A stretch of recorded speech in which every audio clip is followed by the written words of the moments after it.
ذکر خفی کے بارے میں آپ لوگوں نے سب نے سنا ہوگا کہ ذکر خفی ہے کیا. آج میں ذکر خفی کے حوالے سے آپ سے بات کروں گا. میں یہ بتاؤں گا کہ ذکر خفی آخر ہے کیا. لوگ مجھ سے بار بار پوچھ رہے ہیں اور بہت سارے مسکنسیپشنس ہیں اس کے بارے میں، تو آج اسی پہ ہم بات کریں گے. جیسا کہ آپ کو پتہ ہے خفی لفظ خفیہ سے نکلا ہے، مطلب وہ چیز جو خفیہ ہو. ذکر جو ہوتا ہے، اللہ کا ذکر کرتے ہیں لوگ، زور زور سے بھی ذکر ہوتا ہے، ذکر جہر جسے کہتے ہیں. اللہ کا ذکر، کلمے کا ذکر، زور زور سے ذکر کرتے ہیں. کوئی دل میں ذکر کرتا ہے. اب وہ جو دل میں ذکر کیا جاتا ہے اس ذکر کو کوئی خفیہ ذکر کہتے ہیں کہ بھئی دل میں ذکر ہو رہا ہے، کوئی سن نہیں رہا، کوئی دوسرا نہیں سن رہا. خفیہ خفی، ذکر خفی کا مطلب یہ کہ ایسا ذکر کہ کوئی دوسرا نہ سنے. جیسے آپ اپنے دل میں کوئی بات کرتے ہو تو ظاہر سی بات ہے کوئی دوسرا تو نہیں سنتا. تو اسی طرح جو اندر میں ذکر چل رہا ہوتا ہے اس سے ذکر خفی کہا جاتا ہے. اور اس کی فضیلت یہ بتائی جاتی ہے کہ آپ صلی اللہ علیہ وسلم سے حدیث مبارکہ ہے کہ یہ بہت افضل ذکر ہے، ذکر خفی. اور یہاں تک کہ یہ بھی بتایا گیا ہے کہ جو کرام کاتبین ہیں، جو دو لکھنے والے فرشتے ہیں، ان کو بھی پتہ نہیں ہوتا ذکر خفی کے بارے میں. وہ اتنی خفیہ ذکر ہوتا ہے. اور قیامت کے دن اللہ تعالیٰ کہے گا کہ تمہیں کیا پتہ، مجھے وہ ساری خفیہ باتیں بھی پتہ ہیں جو یہ لوگ کرتے تھے. مطلب یہ ذکر خفی کے بارے میں بتایا گیا ہے.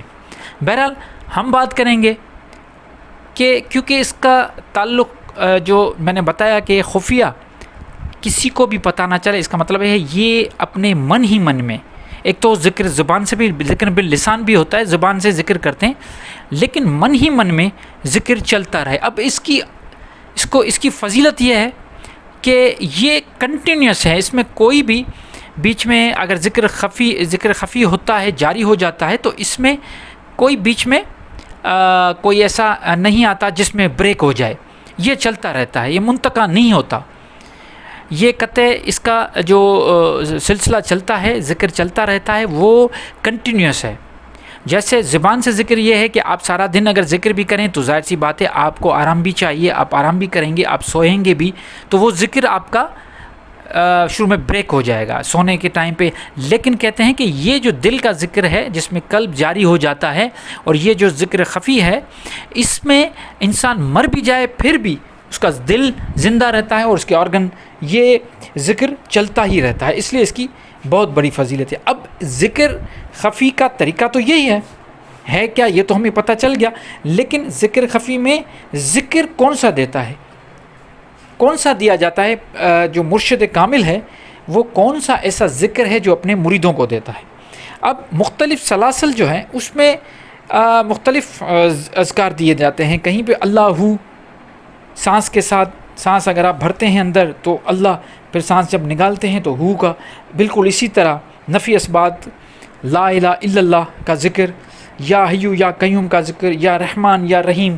مختلف سلاسل میں نے کہا مختلف قسم کے اذکار دیے جاتے ہیں. اور یہ مرشد کامل کے اوپر ہوتا ہے کہ وہ اپنے مرید کو سامنے بٹھا کے کون سا ذکر خفی سکھاتا ہے اور اس کو جاری کرواتا ہے. اصل میں سکھانا اور جاری کروانا، یہ ذکر خفی کی یہی خاص بات ہے کہ ونس یہ جب جاری ہو جاتا ہے تو یہ آپ کے نس نس میں سما جاتا ہے اور یہ کنٹینیوس سلسلہ چلتا رہتا ہے. اس لیے ذکر خفی کی اہمیت بہت بتائی جاتی ہے. اب یہ کرنا کیسا ہے، ہم اپنے حساب سے، میں آپ کو ایک چھوٹا سا ذکر دے دیتا ہوں.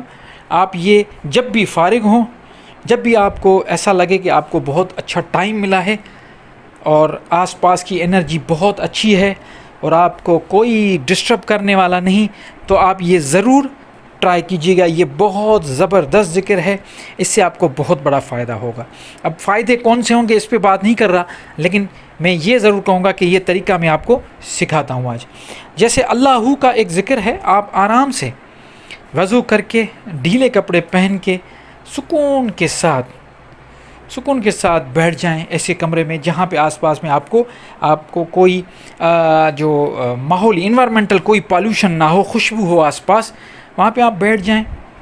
اب بیٹھنا کیسے ہے، آپ تشہد کے فارم میں بھی بیٹھ سکتے ہیں، آپ پلٹی مار کے بھی بیٹھ سکتے ہیں، اس میں کوئی وہ مسئلہ نہیں ہے۔ اب بیٹھنے کے بعد آپ کو اپنی جو اسپائن ہے اس کو بالکل سیدھا کر کے اور اپنی ساری توجہ اللہ کی طرف دے کے اور یہ کہیں کہ مجھے آج ذکر خفی کرنا ہے، تو آپ ذکر خفی کا جو طریقہ کار ہے وہ یہ کریں گے کہ میں اللہ کا آپ کو ذکر خفی کرنے کا طریقہ بتاتا ہوں۔ وہ یہ ہے کہ آپ کو جب اللہ لفظ آپ کہیں گے تو سانس اندر ناک سے سانس اندر لیتے ہوئے اللہ اس میں ذات جو ہے وہ آپ لیں گے، اس کو بالکل پھر ہولڈ کریں، جتنا ٹائم آپ ہولڈ کر سکتے ہیں کریں، 1 سیکنڈ 2 سیکنڈ، یہ ڈپینڈ کرتا ہے ہر کسی پہ کس کی کتنی کیپیسٹی ہے سانس کو ہولڈ کرنے کی۔ تھوڑا ہولڈ کر کے اس کے بعد پھر آپ جب ایگزیل کریں ناک سے ہی، جب ہوا نکلے، جب یہ سانس ناک سے نکالیں تو ساتھ ہی ساتھ ہو کا جو لفظ ہے وہ آپ کو منہ سے نہیں کہنا، لیکن یہ دل میں پڑھنا ہے۔ آپ یہ سمجھیں کہ اندر ہی اندر میں مطلب ایک خفیہ طریقے سے پڑھنا ہے تاکہ آواز باہر نہ آئے۔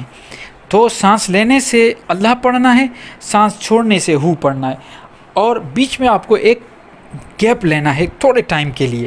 وہ جو آپ گیپ لیں گے وہ میں نے جیسے آپ کو بتایا کہ یہ گیپ کی ٹائمنگ یہ مختلف ویری پرسن ٹو پرسن کرتی ہے، کیونکہ جس کا جتنی کیپیسٹی ہوگی وہ اتنا ہی ہولڈ کر پائے گا۔ اور مزے کی بات یہ ہے کہ اگر یہ کوئی بھی پریکٹس جن کی یہ پھیپھڑے اگر کمزور بھی ہوتے ہیں تو وہ بھی اگر یہ ایکسرسائز کرنا شروع کرے گا، کیونکہ اس کے پھر پھیپھڑے ایکسپینڈ ہونے شروع ہو جائیں گے تو اس کی کیپیسٹی بڑھے گی اور آکسیجن لیول جسم میں بڑھے گا، یہ آپ کے پھیپھڑے بڑے طاقتور ہوں گے۔ یہ تو میڈیکلی اور کلینکلی آپ کو بہت زیادہ فوائد میں اس میں ہیں، اور ساتھ ہی ساتھ روحانی طور پہ جسمانی طور پہ ہر قسم کے بہت سارے فوائد ہیں۔ آج میں فوائد پہ بات نہیں کر رہا، صرف آپ کو کرنے کا طریقہ بتا رہا ہوں۔ اچھا جی، آپ یہ جو میں نے آپ کو طریقہ بتایا ہے یہ آپ کرتے رہیں۔ یہ اب پوچھا جاتا ہے کہ ٹائمنگ کون سا ہو، صبح کو ٹائم کریں یا شام کو ٹائم کریں یا رات کو کریں؟ تو دیکھیے میں نے پہلے ہی کہا تھا کہ اس ٹائم کریں جس ٹائم آپ اپنے آپ کو بالکل ریلیکس سمجھیں، آپ کے پاس سکون والا ٹائم ہو، چاہے وہ رات کا ہو چاہے وہ دن کا ہو، کوئی بھی ٹائم ہو 24 گھنٹے۔ ایک تو یہ ٹائم ہو گیا۔ دوسرا اس میں کہا جاتا ہے کہ ہم جو ہے وہ کتنی مرتبہ کریں، 2 مرتبہ 3 مرتبہ، تو بات تو وہی ہو گئی، ایک دفعہ بھی کریں اور اچھے طریقے سے کریں تو انشاءاللہ بہترین رزلٹ ملے گی۔ آپ یہ کرتے رہیں، کتنے دن کریں؟ کم سے کم آپ یہ 21 دن ضرور کریں۔ اس کے بعد پھر مجھے ضرور آپ کمنٹ کر کے اپنی رائے بتائیے گا، اپنی فیڈ بیک دیجیے گا، تاکہ دوسرے لوگوں کو بھی پتہ چلے۔ کیونکہ اگر مجھے ابھی جتنے بھی ہمارے بہن یا بھائی سن رہے ہیں ان میں سے 1 یا 2% ہی اگر یہ کریں گے، پھر بھی جب فیڈ بیک میرے پاس آئے گی تو دوسرے جو ہے جب وہ فیڈ بیک دیکھیں گے اس کے بعد پھر ضرور وہ بھی اس کو ٹرائی کرنے کی کوشش کریں گے۔ اچھا، اس کے بعد یہ بھی پوچھا جاتا ہے کہ ٹائم ڈیوریشن کتنی ہو، مطلب کتنے ٹائم میں کریں ڈیوریشن؟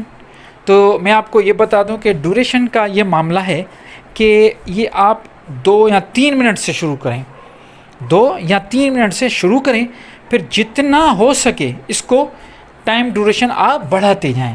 اس کا یہ مطلب ہے کہ آپ کی سانس کی ایکسرسائز، پھیپھڑوں کی ایکسرسائز بھی آپ کی بڑھے گی، آپ کی جو طاقت ہے ہولڈ کرنے کی وہ بھی آپ بہت بڑھے گی، کیونکہ ظاہر سی بات ہے آپ جب ٹائم بڑھائیں گے تو ایکسرسائز کا دورانیہ بھی بڑھے گا۔ تو یہ آپ ٹائم آپ کے اوپر ہے، جتنا ٹائم آپ دے سکے، 2-3 منٹ سے سٹارٹ کریں۔ لوگ تو آدھا گھنٹہ 1 گھنٹہ بھی کرتے ہیں، لیکن میں یہ سجیسٹ کروں گا کہ 15 سے 20 منٹ اگر کوئی کر لیتا ہے یہ ایکسرسائز، 15 سے 20 منٹ بھی بہت بڑی بات ہے، لیکن اگر یہاں تک بھی اگر کوئی پہنچ جاتا ہے تو اس کی 21 دن کی ایکسرسائز اگر یہ کرتا ہے تو اس کو روحانی، جسمانی، نفسیاتی ہر لحاظ سے بہت فائدہ ہوگا، اور اس ذکر خفی سے آپ معرفت اللہ کی معرفت بھی مل جاتی ہے، اور بہت سارے بگڑے ہوئے ہمارے جو بگڑے کام ہیں وہ بھی بن جاتے ہیں۔ امید کرتا ہوں بات واضح ہو گئی ہوگی۔ پھر بھی اگر کوئی سوال ہو، کیونکہ میں نے کوشش کیا ہے کہ یہ ہر چیز کو جلدی کور کروں، کیونکہ ویڈیو پھر لمبی ہو جاتی ہے، تو میں نے کوشش کی ہے۔ پھر بھی اگر کوئی چیز رہ گئی ہو تو آپ مجھ سے ضرور سوال کریں، میں انشاءاللہ آپ کو جواب دوں گا، اور پھر سے سمجھانے کی کوشش کروں گا۔ اپنا بہت خیال رکھیے، اللہ نگہبان۔